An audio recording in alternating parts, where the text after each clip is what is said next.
আজ আপনাকে একটা গল্প শোনাচ্ছি। একদিন এক ব্যক্তি নিজের দ্বারে লিখে দিলেন, আজ আমি ভীষণ দুঃখী, আজ আমার সাথে কেউ দেখা করতে আসবেন না। কিছুক্ষণ পরে তার এক বন্ধু এলো। সে সেই লেখা পড়ল, তাও গিয়ে তার সাথে দেখা করল। সে বলল, আমি লেখাপড়া জানি না, কিন্তু আমার বন্ধুর মনের এই বেদনা, এটা আমাকে সবসময় ডাক দেয়। এরাই হলো আসল বন্ধু। কোনো কারণে আপনি যদি দুঃখ পান, কোনো সমস্যার সমাধান না বের করতে পারেন, এই সংসার থেকে আলাদা হয়ে যেতে চান, তাও এই বন্ধু আপনার সাথেই থাকবে। সমস্যার সমাধান না দিতে পারলেও আপনার সম্বল হয়ে অবশ্যই থাকবে। হয়তো আপনার দুঃখ কম করতে পারবে না, কিন্তু আশার আলো অবশ্যই দেখাবে। যখন আপনি সংসারের থেকে আলাদা হয়ে যান, তখনও আপনার সাথে যুক্ত থাকে আপনার এই বন্ধু, আসল বন্ধু। এবারে আমরা মানুষেরা বড়ই বিচিত্র। তারা সব সময় যে কোনো জিনিসের মাহাত্ম্য দুবার বুঝতে পারে। এক, তা পাওয়ার আগে। দুই, তা হারাবার পরে। এবারে ঠিক এরকমই আমাদের বন্ধুরাও হয়। যদি আজ আপনার বন্ধুরা আপনার সাথে থাকে, তাদের প্রতি কৃতজ্ঞ থাকুন, তাদের প্রসন্ন রাখুন, তাদের মাহাত্ম্য বুঝুন। কারণ একবার আপনি এদের হারালে, অনুতাপ করলেও আর এদের ফেরত পাবেন না। তাই ভালোবাসুন, বন্ধুত্ব বজায় রাখুন, আর আমার সাথে প্রসন্ন হয়ে বলুন, রাধা রাধা।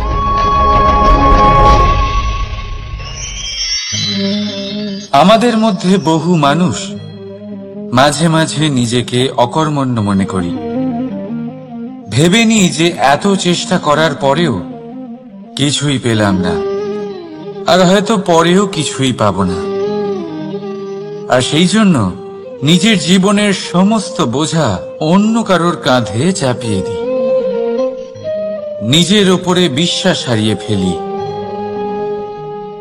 কেন বুঝতে পারেন না এই কথাটা?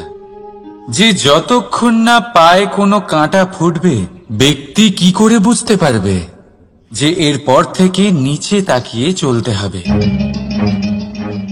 সূর্যকে নিজে জ্বলতে হয় যাতে বাকিদের প্রকাশ দিতে পারে সে। রাতের অন্ধকারের সাথে লড়াই করার জন্য চন্দ্রিমাকে আকাশে একা উজ্জ্বল হতে হয়। নদী নিজের যাত্রা কি করে করে, নিজের পথ কি করে নির্মাণ করে? সে পাথরের সাথে লড়াই করে তা বানায়। যদি স্বয়ং আপনি নিজের সাহায্য করতে অক্ষম হন, তাহলে নিশ্চিতভাবে আপনার এই জীবন ব্যর্থ হয়ে যাবে। তাই মনে রাখবেন, এই সংসারে নিজের জীবনের ভার নিজের কাঁধেই বহন করতে হয়। অন্যের কাঁধের ওপর শুধুমাত্র পরলোক যাত্রা হয়। সেই জন্য এই সংসারে জীবিত সেই যে আত্মনির্ভর।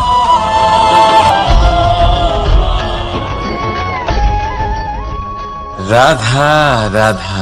সময়, কথায় বলে সময়ের পূর্বে কিছুই হয় না।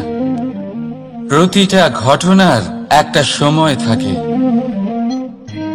সময়ের আগে না সূর্যোদয় হয় আর না সূর্যাস্ত হয়। সময়ের পূর্বে গাছে না ফুল ফোটে না ফল ধরে।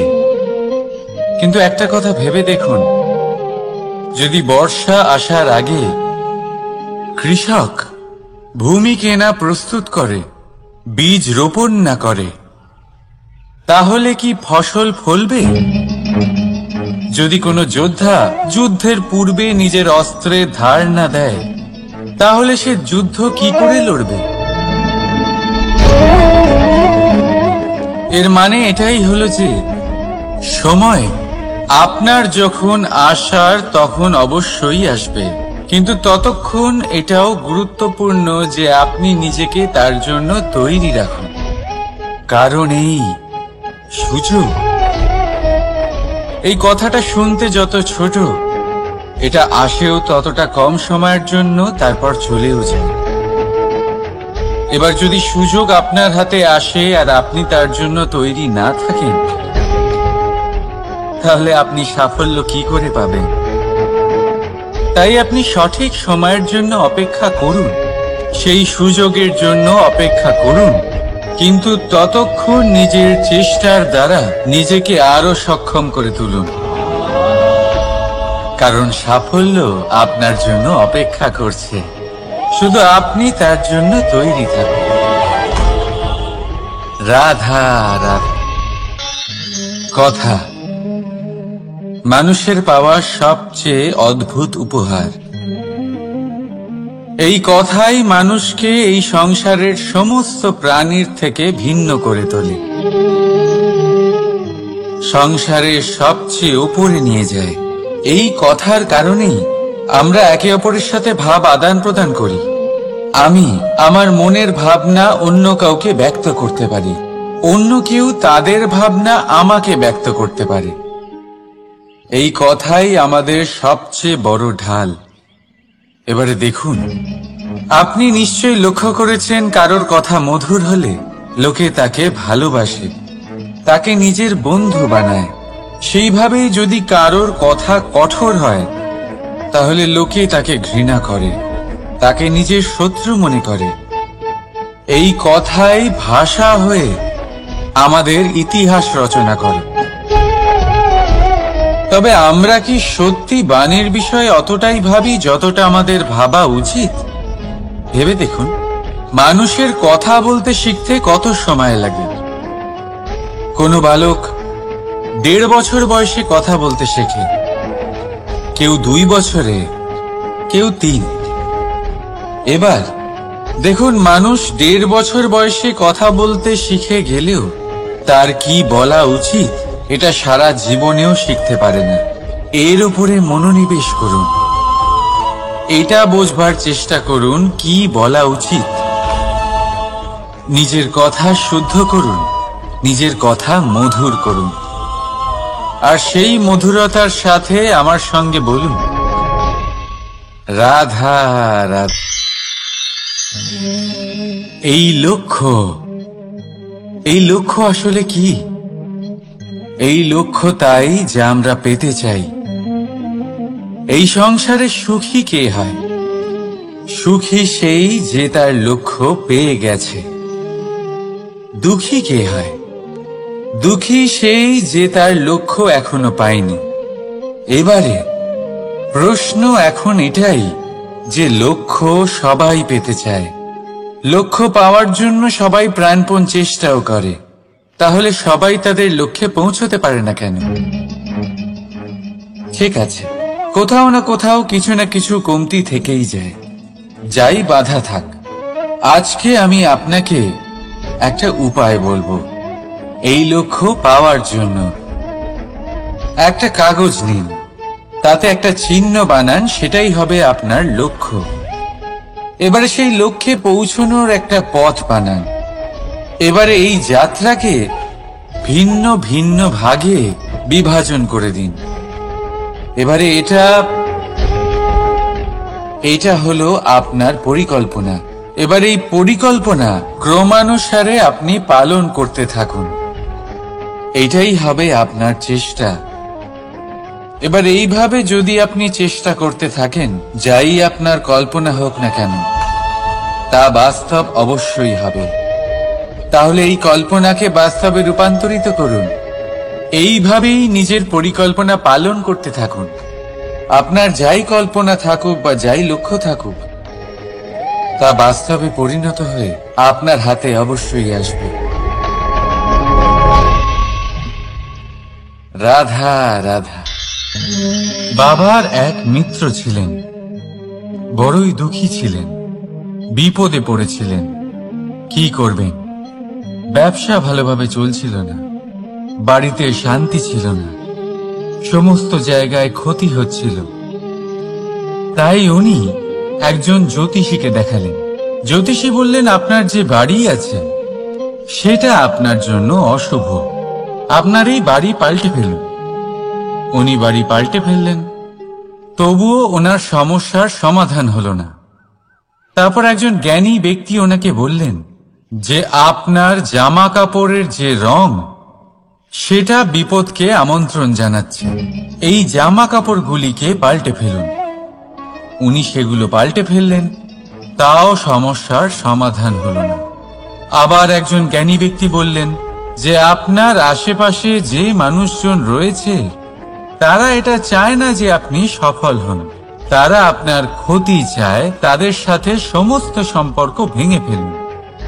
তো উনি সম্পর্ক ভেঙে ফেললেন, কিন্তু তাতেও ওনার জীবনে কোনো পরিবর্তন এলো না। তার মানে তিনি বাড়ি পাল্টালেন, জামা কাপড় পাল্টালেন, সম্পর্ক পাল্টালেন, যেটা পাল্টালেন না তা হলো স্বভাব। এই যে স্বভাব, এটা অত্যন্ত গুরুত্বপূর্ণ। এই স্বভাবই আপনার ব্যক্তিত্ব তৈরি করে।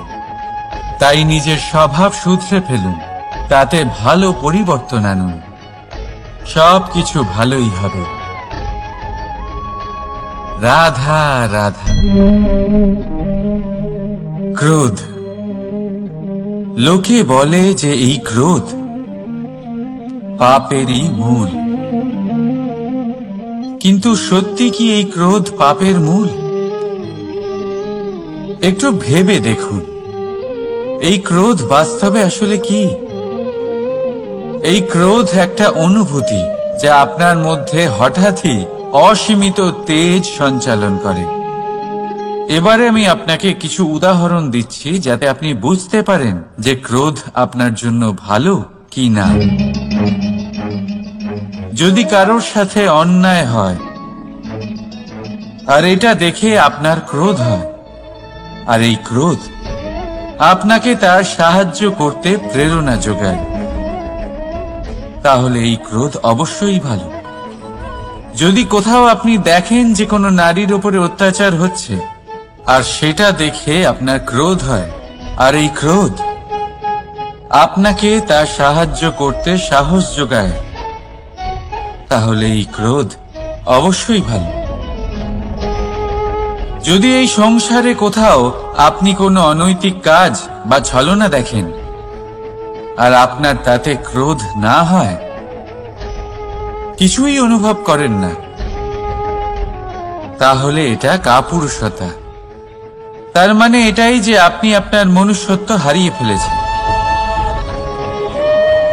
তাই এটা বোঝার চেষ্টা করুন, আপনার ক্রোধের তেজের ব্যবহারের ওপরে নির্ভরশীল হলো এই ক্রোধ আপনার জন্য পাপের সমান, নাকি এই ক্রোধ আপনার জন্য পুণ্যের স্থাপক। রাধা রাধা। মোহ।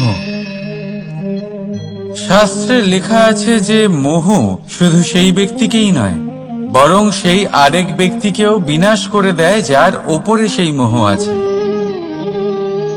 এবারে লোকে কি করেন, এই শাস্ত্রে লেখা কথাগুলি শুধু শাব্দিক অর্থে নেন। এই মোহ দেখুন, এটা শুভ হতে পারে, শুধু এর রূপ ভিন্ন ভিন্ন হয়, এটা ভালো করে বুঝতে হবে। এবারে মোহ যদি কোনো বস্তুর উপরে থাকে তাহলে তা লালসা হয়ে যায়। মোহ কোনো বিশেষ ব্যক্তির উপরে হয়ে গেলে তা প্রেম নয়, আকর্ষণ হয়ে যায়। মোহ কোনো চাহিদার উপরে হয়ে গেলে তা বাসনা হয়ে যায়। মোহ বিজয়ের উপরে হয়ে গেলে তা কুণ্ঠা হয়ে যায়। মোহ নিজের সংস্কৃতির উপরে হলে আপনাকে সংস্কৃতির রক্ষক বানায়। যদি এই মোহ নিজের গুণের উপরে হয় তাহলে সেই শিল্প দ্বারা আপনি এই সংসারে অদ্ভুত সব কাজ করতে পারবেন। এবারে এটা আপনার উপরে নির্ভরশীল। যে এই মোহকে আপনি সৃজনের আধার বানাতে চাইবেন নাকি বিনাশের অস্ত্র বানাতে চাইবেন? ভেবে দেখুন, সিদ্ধান্ত আপনার। রাধা রাধা। অভিমান, আত্মসম্মান, অহংকার, দেখতে গেলে এই তিনটি শব্দ ভিন্ন ভিন্ন, কিন্তু এর মূল আধার একই, আত্মসম্মান। এবার যদি কথা বলি আপনার শরীরের, আপনার সংস্কৃতির, আপনার সম্পর্কে, তাহলে অভিমান থাকা স্বাভাবিক। এবার যদি কথা বলি আপনার ব্যক্তিত্ব নিয়ে, আপনার আদর্শ নিয়ে, আপনার বিচারধারা নিয়ে, তাহলে আত্মসম্মান হলো একটা গুণ। যদি এইভাবে বলা হয় যে আমি এই কার্য কারোর সাহায্য ছাড়া, সহযোগিতা ছাড়াও করতে পারি, তাহলে এটা আত্মসম্মান, আর এটা সঠিক। যদি এভাবে বলা হয় যে আমি এই কার্য কারোর সাহায্য ছাড়াই বা কারোর সহযোগিতা ছাড়াই করে ফেলেছি, তাহলে এটা অভিমান, এটাও সঠিক। কিন্তু এই কার্য শুধুমাত্র আমিই করতে পারি আর কেউ নয়, এটা অহংকার। তাহলে এই শব্দ এবং তার অর্থ বোঝার চেষ্টা করুন। জীবন ধারণের এক নতুন পথ খুঁজে পাবে। রাধা রাধা। সংসারে প্রত্যেক ব্যক্তি কোনো না কোনো রূপে ঈশ্বরকে মানে। কেউ মূর্তি রূপে, তো কেউ তত্ত্ব রূপে, কেউ ভাবনা রূপে, আবার কেউ স্বভাব রূপে। কেউ নিজের মধ্যে পরমাত্মা খোঁজে, আবার কেউ অন্যের মধ্যে। কারোর কাছে জ্ঞানই পরমাত্মা। সংসারে প্রত্যেক মানুষই কোনো না কোনো রূপে তার ঈশ্বরকে পেয়েই যান। কিন্তু একটা কথা বলবো, ঈশ্বর প্রথমেই নিজের একটা স্বরূপ পৃথিবীতে আপনার কাছে পাঠিয়ে দিয়েছেন। সেই স্বরূপ হল আপনার মাতা, আপনার মা। সেই মা যিনি আপনাকে জন্ম দিয়েছেন, আপনাকে বাঁচতে শিখিয়েছেন, আপনাকে সংস্কার দিয়েছেন। যদি আপনি কখনো কোনো অনুচিত পথে অগ্রসর হয়েছেন, তখন তিরস্কার করে আপনাকে সঠিক পথে এনেছেন। যদি আপনি এই সংসারে অসফল হয়েছেন, তখন তার আঁচলের উষ্ণতা দিয়ে আপনাকে আশ্বাস জুগিয়েছেন। সেই সমস্ত কাজ করেন এই মা, যা ঈশ্বরও করেন। সেই জন্য মনে রাখবেন যে এই সংসারে আপনার সবচেয়ে প্রথম ঈশ্বর যদি কেউ থাকে, তাহলে তা আপনার মা। প্রত্যেক প্রতিমাতেই ঈশ্বর নাই থাকতে পারে, কিন্তু প্রত্যেক মায়ের মধ্যে ঈশ্বর অবশ্যই থাকে। রাধা রাধা। আপনি নিশ্চয়ই দেখে থাকবেন যে প্রদীপের নিচে অন্ধকার থাকে। যে প্রদীপ সংসারকে আলোকিত করে, সেই প্রদীপের নিচেই অন্ধকার। এবারে অনেক মানুষ আছে যারা এই বিষয়টা এইভাবে দেখে যে ব্যক্তি নিজের সমস্যার সমাধান করতে পারে না, আর গোটা সংসারকে উপদেশ দেয়। কিন্তু এটা দেখার আরো একটা দৃষ্টিভঙ্গি আছে, আর সেটা হচ্ছে যে স্বয়ং জ্বলে সংসারকে আলোকিত শুধু সেই করতে পারে যা রাধার বড়ই শীতল হয়। এই সংসারের পথপ্রদর্শক সেই হতে পারে, এই সংসারকে দিশা সেই দেখাতে পারে যার মধ্যে সন্তোষ আর ধৈর্য শক্তি আছে। এবারে দেখুন, এটা অত্যন্ত গুরুত্বপূর্ণ বিষয় যে বিবেক তখনই কাজ করে যখন মন শান্ত থাকে, যখন মন শীতল থাকে। তাই যদি আপনি এই জীবনে কোনো বড় কর্ম করতে চান, তাহলে সর্বপ্রথম আপনার এই মনকে, এই বিবেককে, এই হৃদয়কে, এই আধারকে, এই ভূমিকে শীতল রাখতে শিখুন। ধৈর্য ধরুন, সংসারে এমন কিছু নেই যা আপনি করতে পারবেন না। রাধা রাধা। এই প্রদীপ দেখতে পাচ্ছেন আপনি? নিজেও জ্বলে আর এই বাতিকেও জ্বালিয়ে রাখে, আর এই সংসারকে প্রদান করে প্রকাশ। অন্ধকারাচ্ছন্ন ব্যক্তিকে প্রদান করে আশার আলো। কিন্তু এটা কখনো ভাবে না যে সেই মাটি কেমন হবে যা দিয়ে এটা তৈরি করা হয়েছে, সেই কুমোর কেমন হবে যে একে আকার দিয়েছে। ভাবে না যে একে কিনেছে তার বাড়ি কেমন হবে, তা কতটা সুসজ্জিত। কিচ্ছু নয়, শুধু এই সংসারকে প্রকাশ প্রদান করে। আর হয়তো সেই জন্যই প্রদীপকে এত ভালোবাসা হয়। সে নিজের বা অন্যের বাড়ি দেখে কখনোই জ্বলে না। সে জ্বলে শুধু অন্ধকারের সাথে লড়াই করতে। তাই আপনিও নিজের ব্যবহার এই প্রদীপের মতো করে তুলুন। নিজের পরিচয় সরিয়ে নিঃস্বার্থভাবে কর্ম করে যান, আর নিজের জন্য এক নতুন, এক বিশাল, এক অদ্ভুত পরিচয় তৈরি করুন। রাধা রাধা। এই সংসারে প্রত্যেক ব্যক্তি বড় কিছু করতে চায়, এমন কিছু যা এই সংসারে কেউ আগে কখনো করেনি। এমন জায়গায় পৌঁছতে চায় যেখানে এর আগে কেউ কখনো পৌঁছতে পারেনি। আর কেউ এতে সফলতা অর্জন করে। কিন্তু কিছু মানুষ অসফল হয় কেন? এটাই আমার প্রশ্ন। না তো তাদের ইচ্ছেতে কোনো কমতি থাকে, না কমতি থাকে তাদের চেষ্টায়। তাহলে কেন এরা পিছিয়ে পড়ে? এর উত্তর বড়ই সরল। এই সংসার আপনাদের বলি কিভাবে। আপনারা সকলে সংসারে মহান কাজ করতে চান, সেই মান, সেই সম্মান পেতে চান যা এর আগে কেউ কখনো পায়নি। কিন্তু আপনার সমস্যা এটাও যে এই কাজে সংসার আপনার সাথে থাকছে না। বড়ই অদ্ভুত ব্যাপার। দেখুন, ভুলে যান গোটা সংসারকে। জীবনে একা একা এগিয়ে চলুন। গঙ্গোত্রী থেকে যখন একটি জলের ফোঁটা বেরোয় তখন সেটা শুধু এক বিন্দু জল। তারপরে যখন সে তার যাত্রা শুরু করে অন্য জলের ফোঁটার সাথে মিশে, তখন সে স্রোতে পরিণত হয়, গঙ্গাতে পরিণত হয়।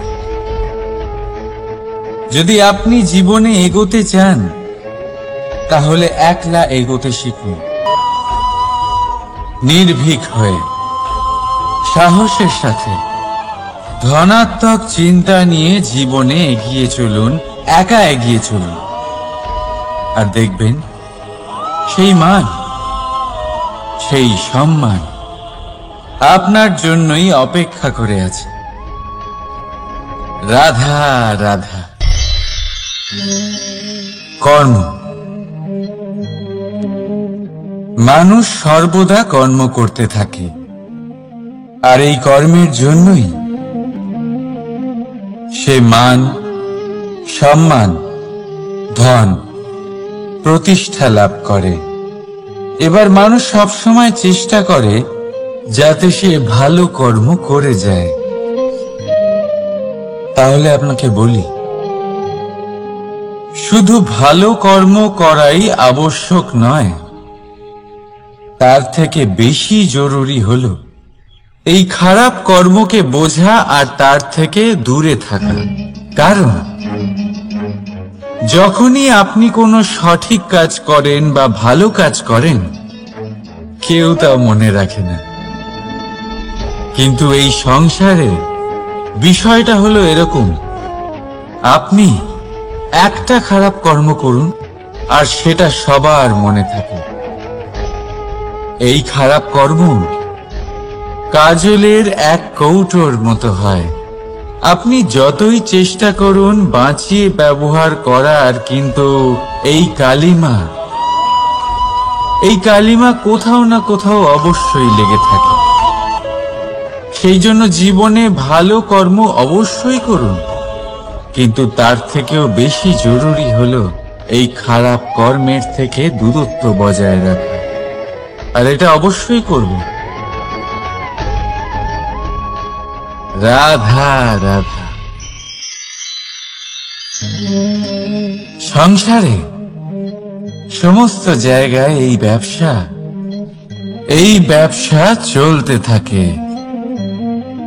কিছু পাওয়ার জন্য কিছু দিতে হয়, লাভের জন্য কিছু বিনিয়োগ করতে হয়।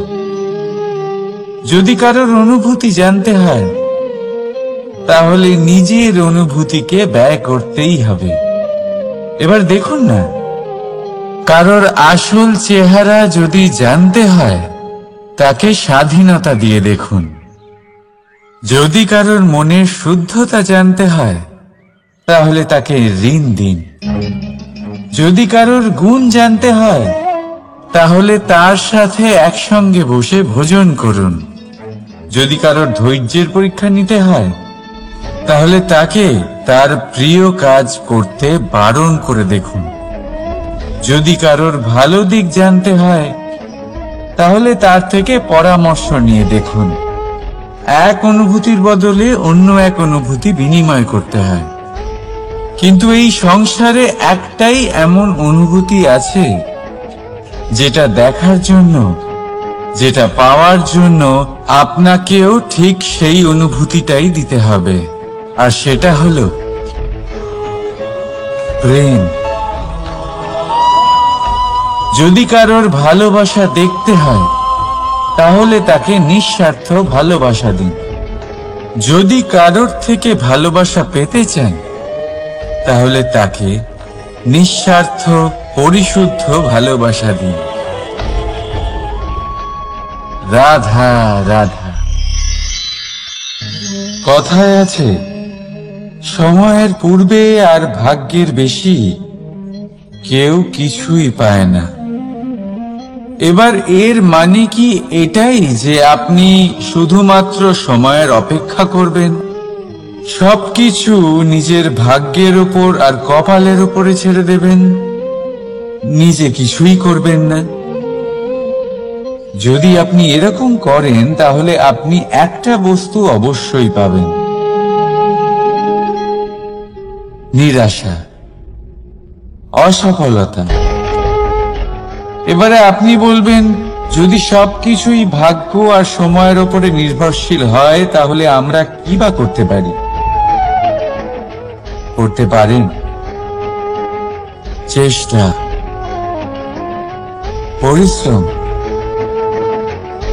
এই চেষ্টাই আপনার জীবনে সেই সময়কে আপনার কাছে টেনে নিয়ে আসে, সেই সময় যার অপেক্ষা আপনি করছেন।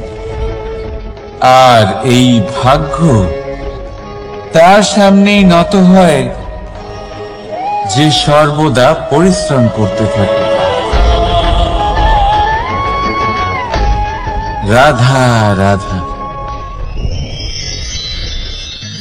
এই পদ্ম ফুল দেখতে পাচ্ছেন? এর অভ্যেস হলো জলস্তরের ওপরে ভাসা। সেই জন্য জলাশয়ের জলস্তর যখন বৃদ্ধি পায়, এই যে ফুলের কাণ্ড দেখছেন, সেটাও বাড়তে থাকে, যাতে এই ফুল জলস্তরের উপরে থাকে। কিন্তু যখন সেই জলাশয়ে জলস্তর নামতে থাকে, সেই কাণ্ড নিজেকে ছোট করতে পারে না, আর এই ফুল নিজের ভারে নিজেই ভেঙে পড়ে। এবার এটা আমাদের সাথেও হয়।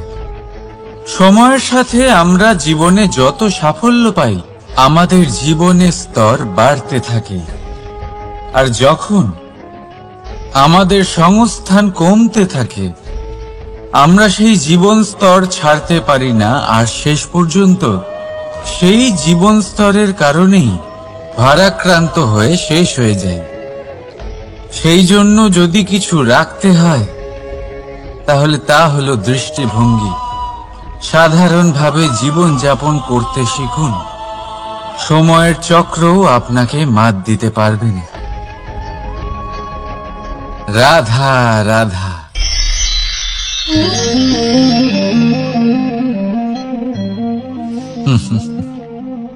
সময়, এই সময় না কোনো ব্যক্তি, না জীব, না বস্তু, তাও সময় জীবিত থাকে।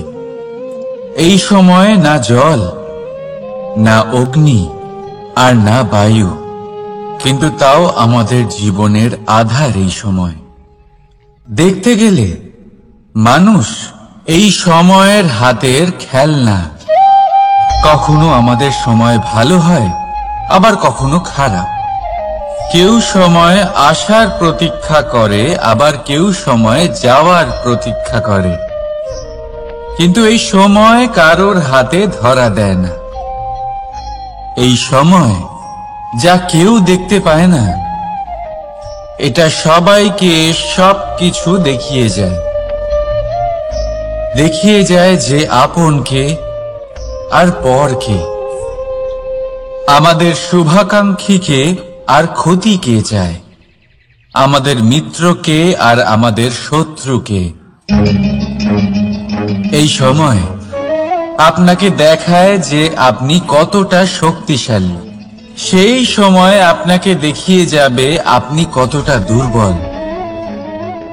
এই সময় সব কিছু দেখিয়ে যায়। তাই এই সময় যা এতটা শক্তিশালী, তা আমরা নষ্ট কেন করি? ভেবে দেখুন। এবারে উঠুন আর এই সময়ের সম্পূর্ণ ব্যবহার করুন। এই সময়ের সদ্ব্যবহার করুন, কারণ এই সময়কে ব্যবহার করাটাই আপনার হাতে রয়েছে, আর কিচ্ছু না।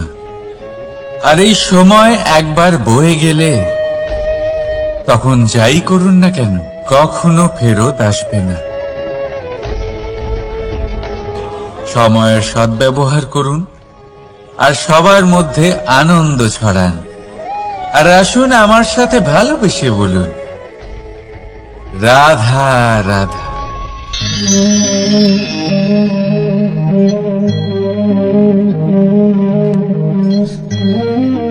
এই জল দেখতে পাচ্ছেন আপনি? এটা ঘোলা জল। এতে ময়লা মিশে আছে। কিন্তু যদি আপনি এটা কিছুক্ষণ এমনি ফেলে রাখেন, তাহলে দেখবেন এই ময়লা আপনা থেকেই নিচে থিতিয়ে পড়বে। কিন্তু এই পাত্রটা নাড়াতে থাকলে এমনটা হবে না। শান্ত ছেড়ে দেবেন, তবেই এই ময়লা নিজেই নিচে চলে যাবে। ঠিক সেইভাবেই যখন আমাদের জীবনে কোনো সমস্যা আসে, কোনো অশান্তির সৃষ্টি হয়, তখন উত্তেজিত হয়ে পড়লে, নিজের সংযম হারিয়ে ফেললে আমরা এর সমাধান পাব না। শান্ত থাকলে তখনই সমস্যার সমাধান পাব। তাই মনে রাখবেন, ধৈর্য আর সংযম দ্বারা শান্ত মনে বিচার করলে যত বড়ই সমস্যা হোক না কেন, তার সমাধান আপনি অবশ্যই পাবেন।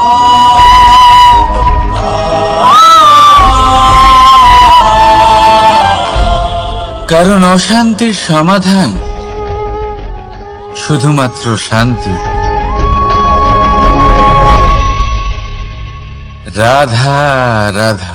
প্রজাপতি আকাশে উড়ে বেড়ায়, সে সুন্দর ফুলের রস আস্বাদন করে, উন্মুক্ত উড়ে বেড়ায়, কিন্তু তারও বিপদ কম কিছু নেই।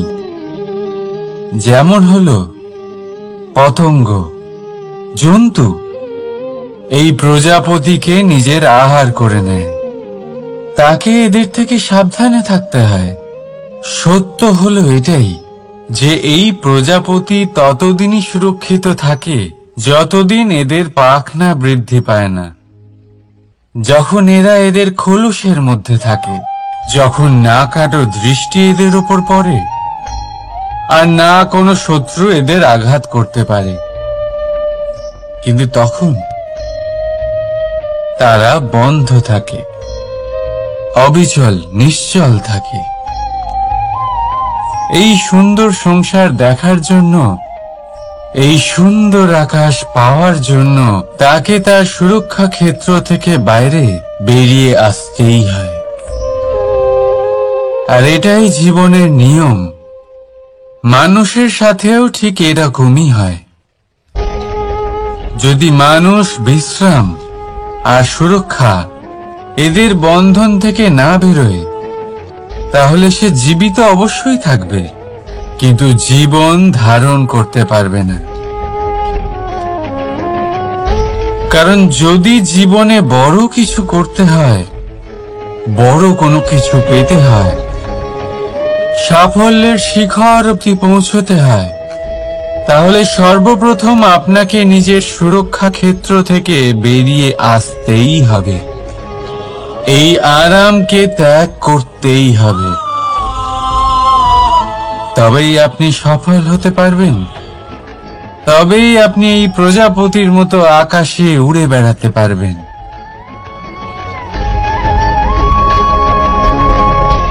রাধা রাধা। কখনো ভেবে দেখেছেন আমরা জিহ্বার সাথে সাথে কান কেন পেয়েছি? এবার আপনি বলবেন এ তো সহজ কথা, যাতে আমরা কথা বলার সাথে সাথে শুনতেও শিখি। এবারের আরো একটা গুরুত্ব আছে। আগে আমাকে বলুন, নিজের প্রশংসা শুনতে কার না ভালো লাগে? সবারই ভালো লাগে। এটাই হলো মূল কথা। যদি এই কান দিয়ে আপনি নিজের প্রশংসা শুনতে চান, তাহলে সর্বপ্রথম এই জিহ্বা দিয়ে অন্যের প্রশংসা করতে শিখুন। এবার প্রশংসার বিষয়ে একটা অত্যন্ত গুরুত্বপূর্ণ কথা আপনাদের বলি। কখনো যদি কারোর প্রশংসা আপনি করেন, তাহলে সবার আগে সেই ব্যক্তির উৎসাহ বেড়ে যায়। আর তারপর নিজে যদি ভেবে দেখেন, তাহলে নিজের মনেও সন্তুষ্টি আর প্রশান্তি চলে আসে। আর একবার যদি এই মন প্রশান্তিতে ভরে যায়, তারপরে কেউ প্রশংসা করুক বা না করুক, কিচ্ছু যায় আসে না। সেই জন্য সবসময় অন্যের সম্মান করবেন, স্নেহ করবেন, প্রশংসা করবেন, সুখ ভাগ করে নেবেন। যার মধ্যে যেটা ভালো আছে তা বলুন, তাকে মনে করান তিনিও ভালো, তার উৎসাহ বাড়িয়ে তুলুন। তিনি জীবনে সামনে এগোবেন, আর এই ব্রহ্মাণ্ড আপনাকে কখনো পিছিয়ে থাকতে দেবে না। রাধা রাধা। সত্য এবং অসত্য দুটোর মধ্যে পার্থক্য কি আছে? পার্থক্য হলো অ অক্ষরটার। এবার অ দিয়ে হতে পারে আরম্ভ, অ দিয়ে হতে পারে অন্ত। সত্য হলো সেটা যেখানে সমস্ত পথের আরম্ভ হয়, অসত্য সেটা যেখানে সমস্ত পথের শেষ হয়। এবার এরা চলতে হয়তো পারে না, কিন্তু তাও ছাপ রেখেই যায়। সত্য সেই ছাপ রেখে যায় যা একটা উজ্জ্বল উৎকৃষ্ট উদাহরণ হতে পারে, আর অসত্য সেই উদাহরণ তৈরি করে যা একটা কলঙ্কিত ইতিহাস তৈরি করে। এখন আপনি আগামী সময়ের জন্য কেমন ছাপ রেখে যাবেন, এই সিদ্ধান্ত পুরোপুরি আপনার। রাধা রাধা। চলুন একটা প্রশ্ন করি। কোন মানুষকে জিজ্ঞাসা করবেন যে সে মূর্খ, অলস, বিবেকহীন, অসফল এইসব বিশেষণ দিয়ে নিজেকে পরিচিত করতে চাইবে?